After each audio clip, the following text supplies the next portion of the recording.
Hi, I'm Mishael Porembski with the 180 Year Life podcast, the podcast that pairs health and wellness with the grief journey. Today, I have with me our awesome guest, Jennifer Cook.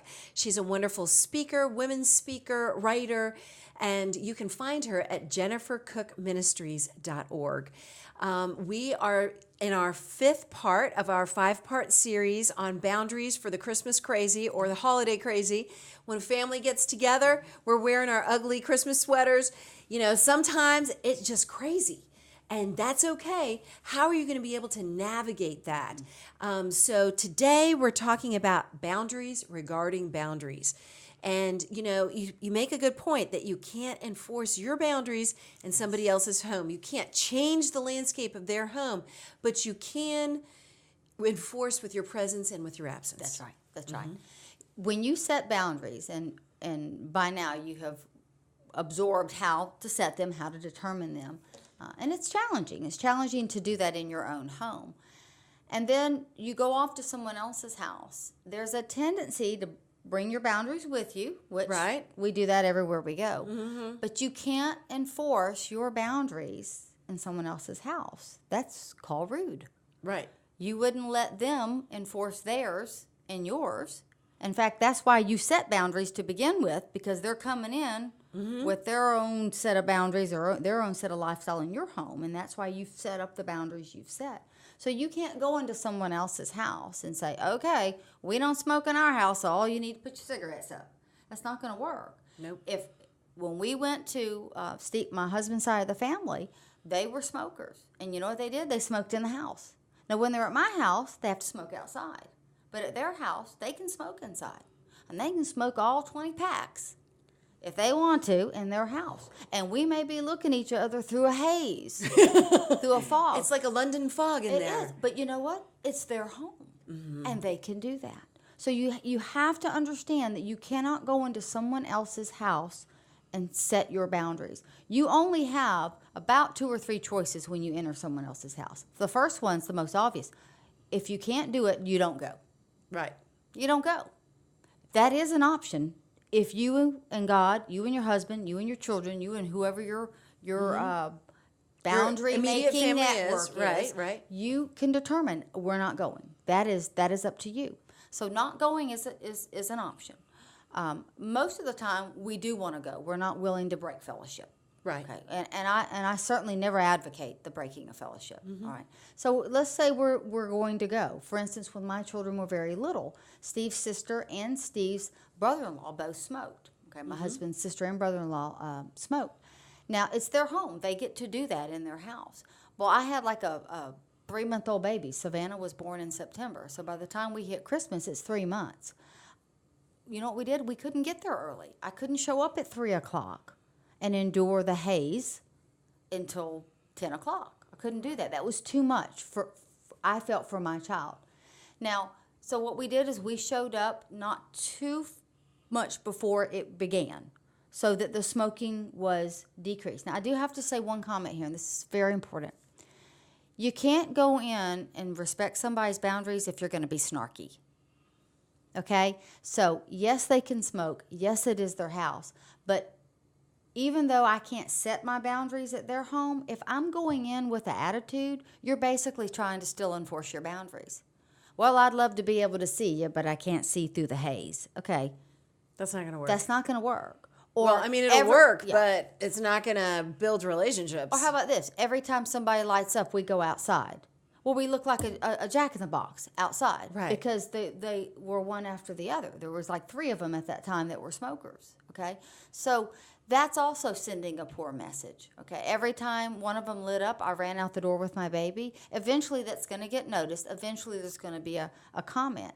I knew they smoked before I went. Okay. It wasn't like all of a sudden we picked up smoking since September. They've been smoking forever. So I knew when I went at Christmas they were going to be smokers. So why am I surprised that someone has pulled out a cigarette? Okay? And again, throughout these podcasts, I know we've talked a lot about the smoking, the drinking. We're not trying to beat up smokers or beat up drinkers. That's not the purpose.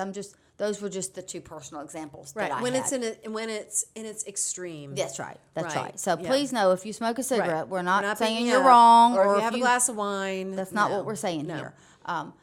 So what I had to do was I knew that if we were going to go, we just had to limit the time to go and then have this attitude or this drama with yanking my baby up and running out the door with her speaks what my mouth is not speaking. Does that make sense? Sure. So you don't want to do that. That is enforcing your boundaries in some ways, all right?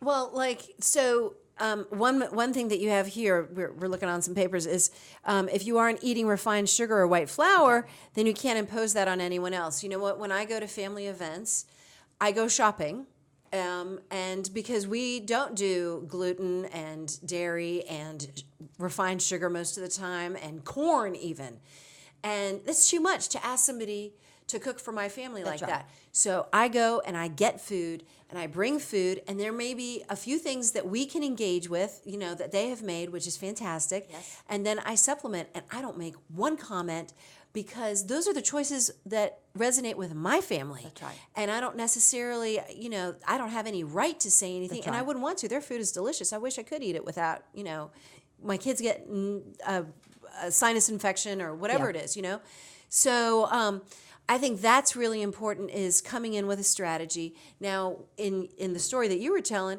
what did you do? Well, we limited the amount of time.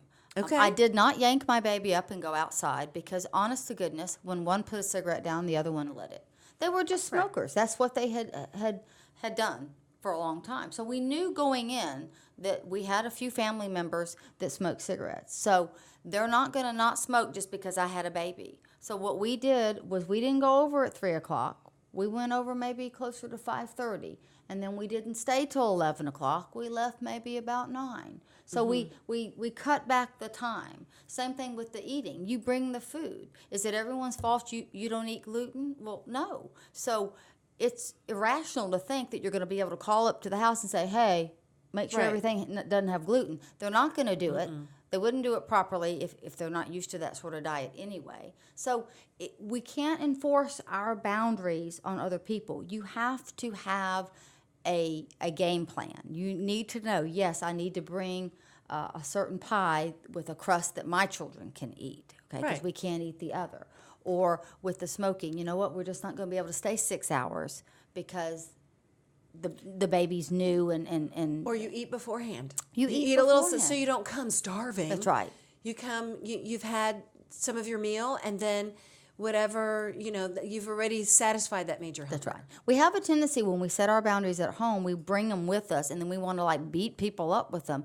And then that's where the fussing and the fighting and the break of fellowship come. Because now you've come into my home and Right. basically said how I'm going to be in my home. Well, at your home, you're saying what it's going to be. Why can't they have that same right in their home, right? Absolutely. So I think that's very important. That's having a boundary within a boundary, or a boundary with boundaries. Another thing, too, Michelle, is there needs to be an escape plan. Absolutely. An established escape plan that you and your husband, or you and your children, or you and whatever family member you're going with has established. Because if you know that this family has that the certain family members have a tendency to be difficult or different or anything that causes a little angst in you, then again, don't be surprised when it happens. If he was cussing and fussing last year, he's cussing and fussing this year, okay? The difference is how much are you going to tolerate? So if we end up with having a Cops episode in the front yard, okay, something that Right. belongs on Cops, then you know what? Oh, look at there. It's about time. I know. Kids are getting tired. Yep. There needs to be some sort of plan. Or Code word. or maybe you say, we're leaving at 5. Regardless, we're leaving at 5. Or the moment Uncle Joe hits the second 12-pack of beer, we're heading on, okay? And it needs to be established. That way you're not trying to wink or blink at your husband or give him codes, and he's over there engaged in football conversation and you're trying to get out of the house. It needs to be established beforehand.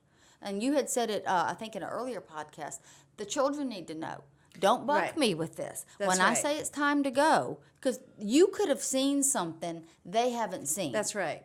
And you need them to get in the vehicle, not Right. be arguing with you about, I want to stay and play. Right. So No. you need an escape plan. You need to have some sort of plan that says, if things go south, what are we going to do? Right. Again, you're not grabbing up your stuff and running out, screaming big and kicking huff. in a big huff. Because No. again, that's enforcing your boundaries on someone else. It's just time to go. Right. It's just time to go. And you can reconnect another time. That's right. I think that, I think with us, having the expectation that we're going to go in there and serve. Yes. That I have already had my needs met in a private experience with my kids. Like, hey, I'm going to exchange presents with my kids, or we're going to have a Christmas moment ourselves. And then if we open up our Christmas time, then it really is a secondary time. That's right. Because I know for sure that certain things are going to happen, or that we have certain. In my house, we don't argue on Christmas. That's right. I mean, that's our established rule. right. That's the boundary. And I tell my girls, I'm like, your sister messes up something, we let it go. right. We don't camp on that. We let it go because we're here to enjoy one another. right. We will deal with it later, I promise. Making a memory. That we're making a memory together, and we just don't stumble on something.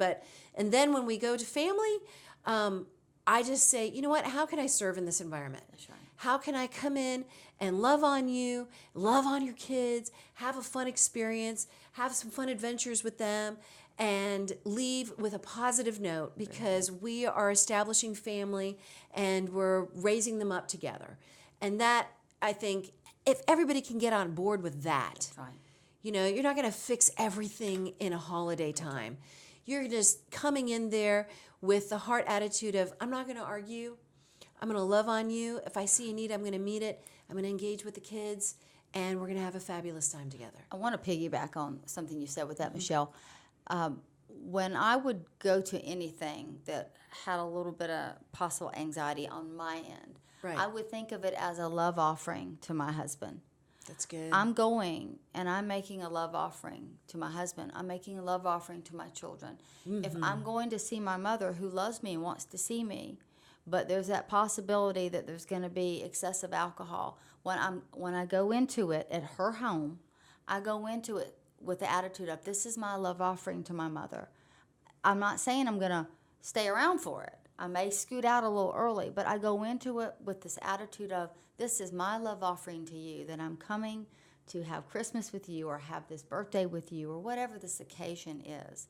So I think that that's very important, that you understand that going into it thinking, I'm here to serve, I'm here to love, I'm here to hopefully make a good memory, and then I'm going to leave before the memory goes south. I mean, there you go. What's wrong with that, Yeah, right? there's nothing wrong with that. And you know what? Again, you're not announcing, I'm leaving because Uncle Joe can't stop on the first 12-pack. Okay, now we've got defensiveness and we're breaking fellowship. We're leaving. It's just time to go. But we love you, Uncle Joe. That's All right. right. And you know what? If you do have to pull out early, I heard this once, and forgive me, but it's a training exercise. When you're training a dog, you charge the squeaky. So when you're charging the squeaky, like you're squeaking the squeaky and the dog comes, you never smack it when it comes, you give it a treat.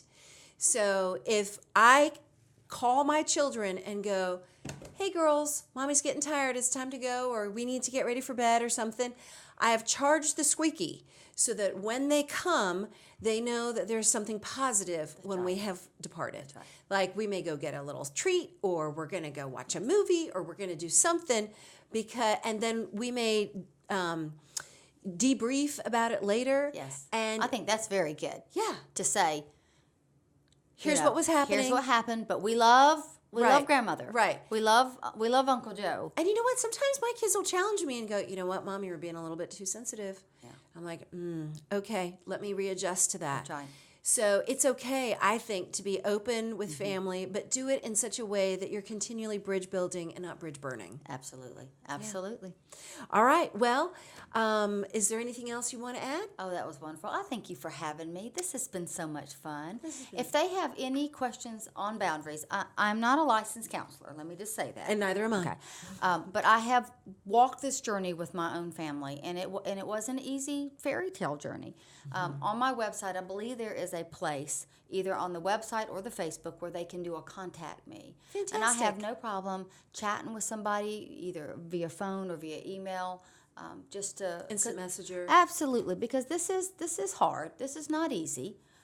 We covered it in 5 sessions, but there's actually books out there. In fact, there's a book called Boundaries by Dr. Henry Cloud. Wonderful book. I recommend that book.